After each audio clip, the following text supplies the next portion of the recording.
हिमाचल प्रदेश के सबसे बड़े अस्पताल आईजीएमसी में पहली बार आहार नली की कैंसर का ऑपरेशन हाई टेक लेप्रोस्कोपिक तकनीक से बिना चीर फाड़ ऑपरेशन किया गया है। 74 वर्षीय बुजुर्ग मरीज का इस तकनीक से सफल ऑपरेशन कर जीवन दान दिया गया है। कैंसर सर्जन डीके वर्मा ने बताया कि इस तकनीक से अभी तक हिमाचल के किसी भी अस्पताल में ऑपरेशन नहीं किया गया है। बड़े शहरों में इस ऑपरेशन पर 4 से 5 लाख रुपए खर्च आता है, लेकिन आईजीएमसी में निशुल्क सर्जरी की गई है। खाने पीने में परेशानी हो रही हो तो मरीजों को लगता है कि एसिडिटी के कारण ऐसा हो रहा है। बार बार मिचली आने को नजरअंदाज नहीं किया जाना चाहिए। कई बार ये कैंसर का लक्षण हो सकता है। ऐसे में विशेषज्ञ डॉक्टर से इलाज करवाना चाहिए। आहार नली के कैंसर का कारण तंबाकू व गुटखा भी हो सकता है। जिस महिला मरीज का ऑपरेशन किया गया, उनमें एक को गुड़ाखू करने की लत थी, वहीं दूसरी महिला इस तरह का नशा नहीं करती है। आहार नली के कैंसर का ऑपरेशन संभव है। वास्तव में मनुष्य के शरीर में स्थित आहार नली मुंह से पेट तक भोजन ले जाने का काम करती है। जब ये नली कैंसर ग्रस्त हो जाती है तो उसे ईसोफेगल कैंसर कहते हैं।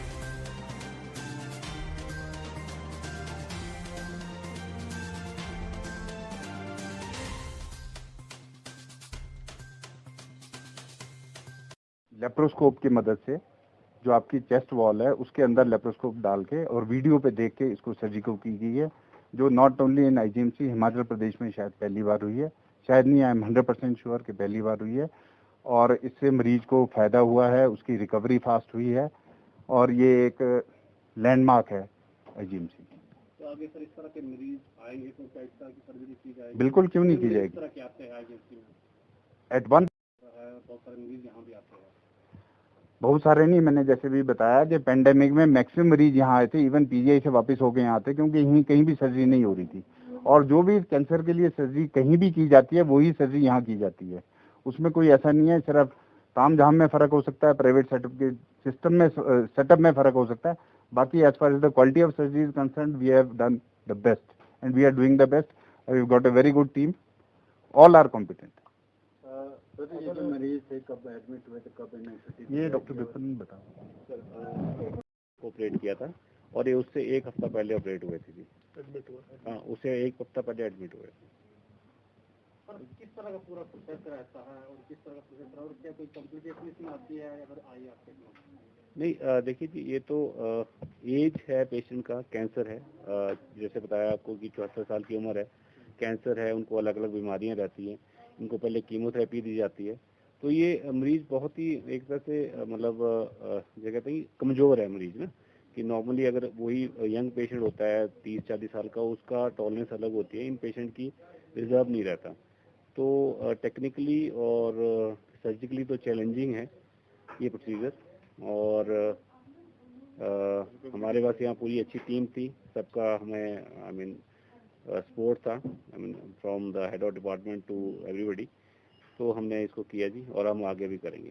तो क्या संभावना रहती है जिस तरह से आपने ये जो ऑपरेशन किया है सक्सेसफुल है, क्या दोबारा भी चांसेस रहते हैं बीमारी बनने के? नहीं, ऐसा तो नहीं है, रिकरेंस रेट रहता है, बट वो डिपेंड करता है कि पेशेंट हमारे पास किस स्टेज में आता है और उस स्टेज के हिसाब से पेशेंट का प्रोग्नोसिस होता है।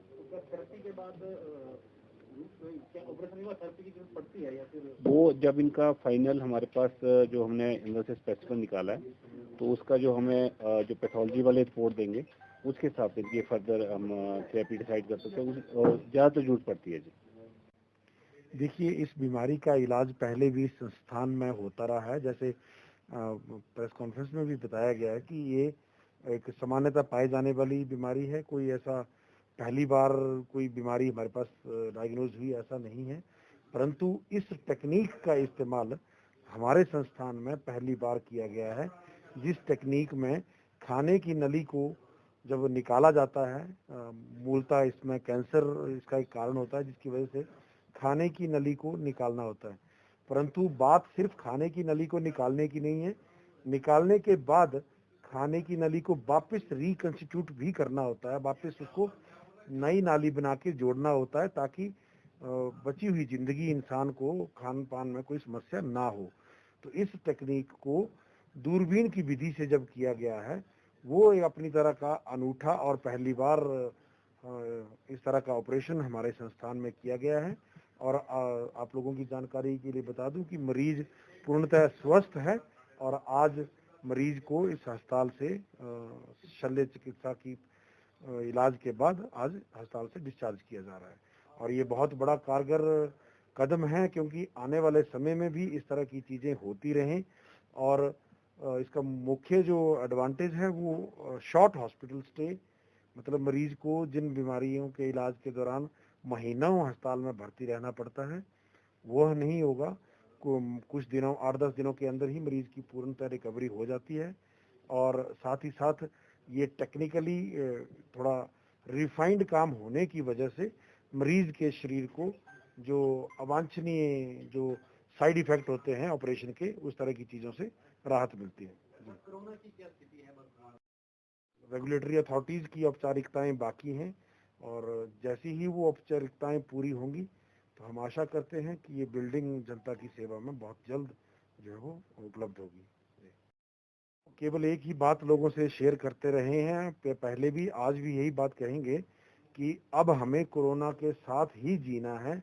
इसलिए काफी लंबे समय तक हम लोगों को जो कोविड अनुरूप बिहेवियर, जो एहतियात बरतने के लिए दिशा निर्देश समय समय पर सरकारों के द्वारा जो जारी किए जाते रहे हैं, जिसमें 2 गज की दूरी, मास्क का इस्तेमाल जब भी सार्वजनिक स्थानों पर जाएं, और भीड़ भाड़ में जाने से परहेज, और साफ सफाई स्वच्छता का पूर्णतः ध्यान, इस तरह के बदलाव जो हैं हमें अपने जीवन शैली में नियमित तौर पर लाने होंगे।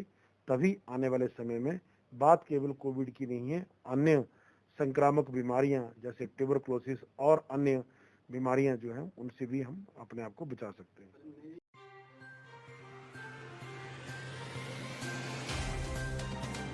हिमाचल प्रेस न्यूज के लिए शिमला से ब्यूरो रिपोर्ट। पिया तो रखे अभिमान, पिया तो बीती यादों से नाता सहेजना सीखा, हाथ थाम कर जिनके चलना सीखा,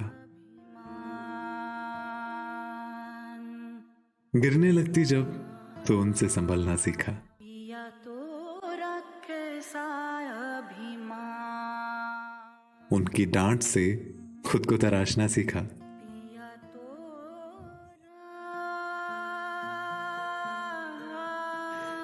घर से दूर होकर भी दिल को हमेशा यह एहसास रहता है, उनका प्यार और फिक्र हमेशा मेरे साथ रहता है।